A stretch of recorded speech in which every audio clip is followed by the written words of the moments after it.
Hello, my name is Joseph Swafford, and this is my submission for IPE 378, article summary number 2. The article I decided to review for this was evaluating patient safety indicators in orthopedic surgery between Italy and the United States.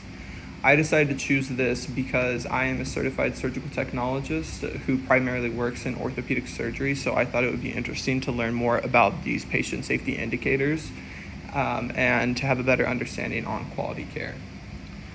The primary audience for this study are any healthcare researchers and academics who are studying patient safety and quality of care.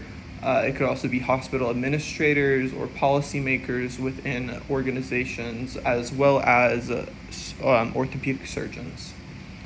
The article starts off by emphasizing that surgery accounts for a disproportionate amount of adverse events and how patient safety is a critical issue within surgery. It also notes that, unlike the United States, Italy has a national healthcare service that is controlled and funded by the government and provides citizens with universal coverage. It also provides foreign residents too with universal coverage, where the United States does not. So I wanted to start off by emphasizing that the two healthcare systems are different and talk about the differences. So in this article, they are going over the differences in patient safety indicators and the rates perioperatively and postoperatively between the United States and Italy, and they're solely focusing on orthopedic surgery. They narrowed it down to 7 different patient safety indicators that they're going to be going over in this study, and those include pressure ulcer rates, perioperative hemorrhage and hematoma rate, postoperative physiological and metabolic derangement rate, postoperative respiratory failure rate, perioperative pulmonary embolism or deep vein thrombosis rate, postoperative sepsis rate, and lastly, accidental puncture or laceration rate. And these indicators were chosen for their clinical relevance in major orthopedic procedures between Italy and the United States.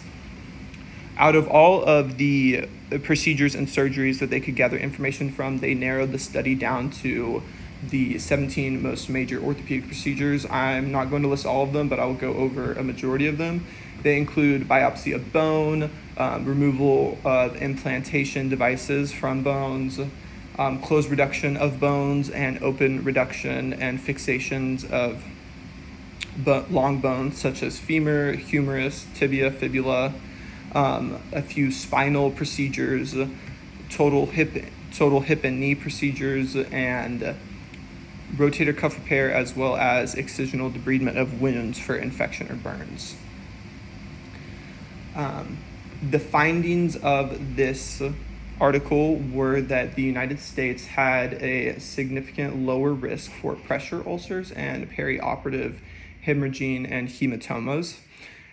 It notes that the pressure ulcers could be since the United States has a lower length of stay than the Italian hospitals did. However, for Italy, they had lower PSI rates for pulmonary embolism and deep vein thrombosis. And the article goes over that the lower risk in Italy may be due to the implementation of structured monitoring programs and thromboprophylaxis protocols.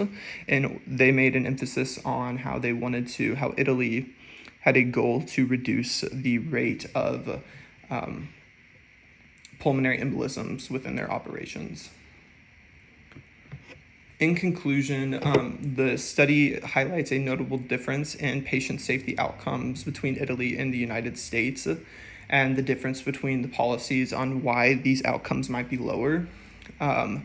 Lastly, the article suggests that a cross-country learning and standardized approaches to patient safety could help improve patient outcomes for both these countries and other countries worldwide. Thank you.